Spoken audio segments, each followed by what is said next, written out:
WAMO 1067 FM, Pittsburgh's home for hip hop and R&B. Midday KiKi. Happy New Year. Wire Wednesdays. Yes, I can't wait. Sunday, HBO, The Wire. Do not cheat and watch it on demand. Please make sure you check it out this Sunday. And I had to snag a personal friend of mine now. Why? Because he's so talented. I had the pleasure of watching him act, perform in theater.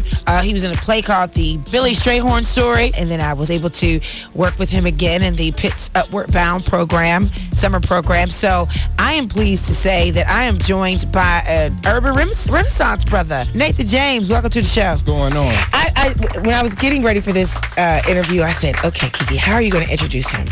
How are you going to introduce him? Because, you know, Steve Harvey does, and you've seen him on, and blah, blah, blah, blah, blah.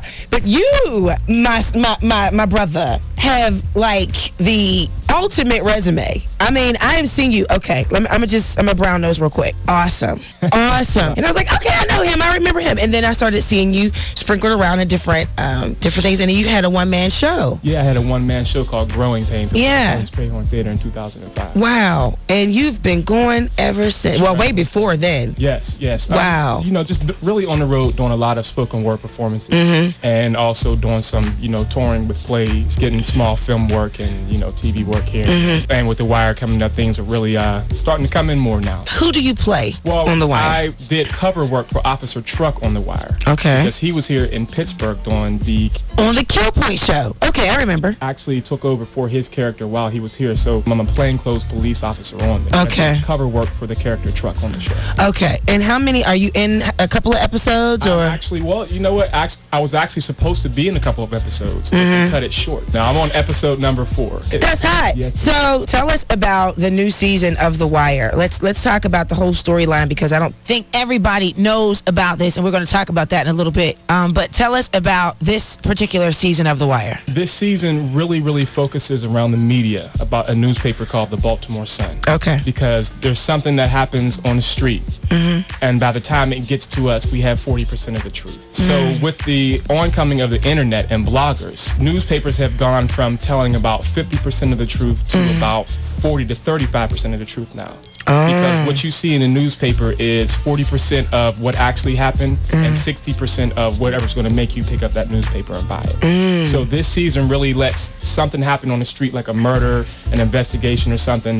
Then, part of the truth goes to the police. Then part of the truth goes to the politicians. And then even part of that truth goes to the newspaper. So what you get to see is a crime happen on the street and how it actually gets out to the public. Wow. So what actually happened as opposed to what's publicized. So what was the experience like being with the cast? I was really well received. Really? And I was actually caught off guard about how down to earth everybody was. Well, there was a few people who had the the Hollywood thing going. Oh yeah, of course. But for the most part, the people who you would expect to have a certain air about them, they were actually really warm people who actually had a lot of long conversations. I actually had a really long conversation with Ed Burns, the creator of the show. Okay. And he was really talking about where the season is going and why the season is ending. Yeah. Or why the series is ending, and what he feels about it. So.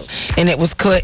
I mean, you've done this for such a long time, so the script wasn't as challenging as what you're used to. Oh no. Okay. I mean, because pretty much television and film is so much more easier than theater. Really? Yeah, because you don't have to speak as loud. You can pretty much speak like we're speaking right here. You don't have to project to an audience. You don't have to worry about messing up a line, because it'll just go back. It's not like on stage, whereas if you mess up, you froze. Okay. You're out there and everybody looking at you like. That's why I won't do a play. That's why I won't do it. I could just see myself right now. No, I'll just do this thing right here. I could be in my pajamas and sit up in here and just hang out. Nobody would know, and I could mess up and just laugh about it. Nobody would know. Yeah, theater's rough. If you can do theater, you can do anything.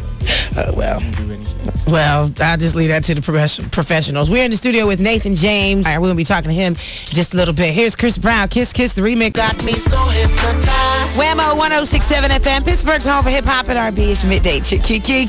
Special congrats to Brandon Thomas of Garfield. He now has the complete 4th season of The Wire on HBO. Don't forget, season 5 premieres Sunday, 9 p.m. only on HBO. And actually, season 4 is on demand if you have Comcast. So make sure you check that out. Now, this DVD series is like $99, so make sure you keep it locked. Every Wednesday, we're going to be giving those away. All right? Right now, still in the studio. I'm still in the studio with Nathan James. I call him the Urban Renaissance Man. He's an actor. He's a poet. He's now starring in the 5th season of The Wire, and he actually has a new program, Learn to Unlearn or something like that. And then you have something called the Mike Melter series. Tell us about that. It's a spoken word slam where the community can come out and win $500. Wow. Look, everybody didn't stop driving and shut up, Tom. What did he say? $500. What we got to do? So now you get everybody's attention. You just said $500. So if you are a poet, you know what I mean, you have an opportunity to come out and slam for $500 and the opportunity to perform the next night with whatever poetry celebrities will be here. So now, you win $500 and a feature spot with, you know, people from Def Poetry Jam. And where is it going to be? Well, it was at the Shadow Lounge. Okay. And I'm hoping that it can be at the Shadow Lounge again. Okay. So it's something that's really in the works right now, coming up within the next month and a half. Well, you make sure you send me something. Yes. And just help. I mean, you know, I got a MySpace page. Yes, you do, and he's my friend. He's my friend on MySpace, but go ahead and give your MySpace address. My MySpace address is Nathan James Poet. So if you go myspace.com/Nathan James Poet, that's my MySpace page. Okay. And just support anything you see me in, anything you see me doing, just come on out, because everything I'm going to be doing is for the community. All right, and you are in episode number 4 of the 5th season. That's hot, and that's great that you were able to talk to the executive producer, to the creators of the show. It's Nathan, very it really is. What he had to say. You know that you're watching the show. I know I'm watching the show. Everybody that we know is watching the show. So people are wondering, like, why is the show going off as such a good show?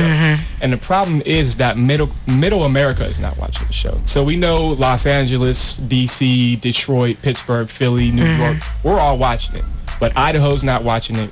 Wyoming is not watching. Do you think it's because they can't relate to it? They cannot relate to it. So now we got to have some type of Idaho theme? Anytime so they can catch on? Right. Anytime you see a good black show going off of the air, it's because middle America, those, you know, Bush states and stuff. So. Wow, he said Bush states. Got it. Go ahead. So, you know, because they're not watching the show, that's what, you know, Sopranos has only stayed on because middle America is watching it. There's some shows that's on the air right now that have been on for like 20 years. And you're like, who is watching this? How is this show still on the air? And that's the majority of America. And a lot of people don't really know how America works.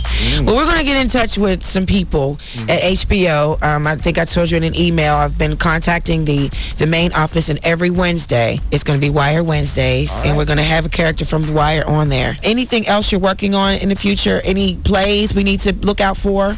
No, I wanted to promote the, you know, upcoming season of Country Repertory Theater. It's very important that we all get out to support our black theater company because, you know, it really, really needs our support. And without the community coming, they cannot continue to exist. Support your people. Yeah. You know, I mean, what I have coming up is I'm doing a program called the Sea to Shining Sea program. Okay. And it's the Sea to Shining Sea program, and we target schools in Africana. So right now we're doing the Mount Olive Basic School in Montego Bay, Jamaica. And we're collecting school supplies because in these schools, there's schools probably like as big as this room and the next room knocked out. So they don't have classrooms. Their classroom is a table. So first grade is at this table, second grade at this table, third grade is at this table. And they really don't have a lot of school supplies there in order to like take notes or write. And not enough money to even come to school sometimes. So it's a tuition-based school, so sometimes parents can't afford to send their kids.